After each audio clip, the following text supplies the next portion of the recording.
பொங்கலுக்கு நாள்ன்றனால கிளீனிங் ஒர்க்லாம் இருக்கும். மறுநாள் பொங்கலுக்கு தேவையானதெல்லாம் வந்து ரெடி பண்ணி வைக்கணுமே அப்படின்னு சொல்லிட்டு, நேத்தே வந்து பார்த்தீங்கன்னா, நான் தட்டப்பயிர் குழம்பு வந்து சேர்த்து வச்சுட்டேன். இன்னைக்கு வந்து எனக்கு மட்டும் பார்த்தீங்கன்னா, ஓட்ஸ் வந்து கிண்டி குடுத்தாங்க ஹஸ்பண்ட். நான் டயட்ல இருக்கிறனால கேரட்டும் கட் பண்ணி குடுத்தாங்க.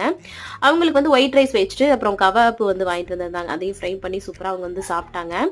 ஈவினிங் டைம்ல ஸ்நாக்ஸ்லாம் கூட பண்ணி குடுத்துட்டு இருந்தேன். காலையிலேருந்து வந்து பார்த்தீங்கன்னா, என் கூட வந்து பார்த்தீங்கன்னா, மேக்ஸிமம் அவங்க வந்து கிளீனிங் ஒர்க்ல வந்து அவங்க தான் வந்து பார்த்தாங்க. தமிழா ஷோல வந்து பார்த்தீங்கன்னா, ரீசெண்டாக ஒரு ப்ரோமோ வந்து பார்த்தேன். ஆம்பளைங்க நாங்கள் வேலை பார்த்தா பார்த்தீங்கன்னா எங்களோட கௌரவம் என்னாகுது அந்த மாதிரி பேசியிருந்தாங்க. அது எப்படி அந்த மாதிரி பேசுகிறாங்கன்னு தெரியல. நிறைய சோசியல் மீடியாவே நான் வந்து பார்க்குறேன். நிறைய பேர் வந்து சேஞ்ச் ஆயிருக்காங்க. ஒரு சிலர் இன்னும் அப்படி தான் இருக்காங்க. அது ஏன் அப்படி இருக்காங்கன்னு தெரியல. உங்களோட கருத்து என்னன்னு சொல்லிட்டு கமெண்ட்ஸில் சொல்லுங்கள். ஹெல்ப் பண்ணுறனால எந்த ஒரு தப்புமே கிடையாது. நமக்காக அவங்க எவ்வளவோ இது கொடுத்துருக்காங்க.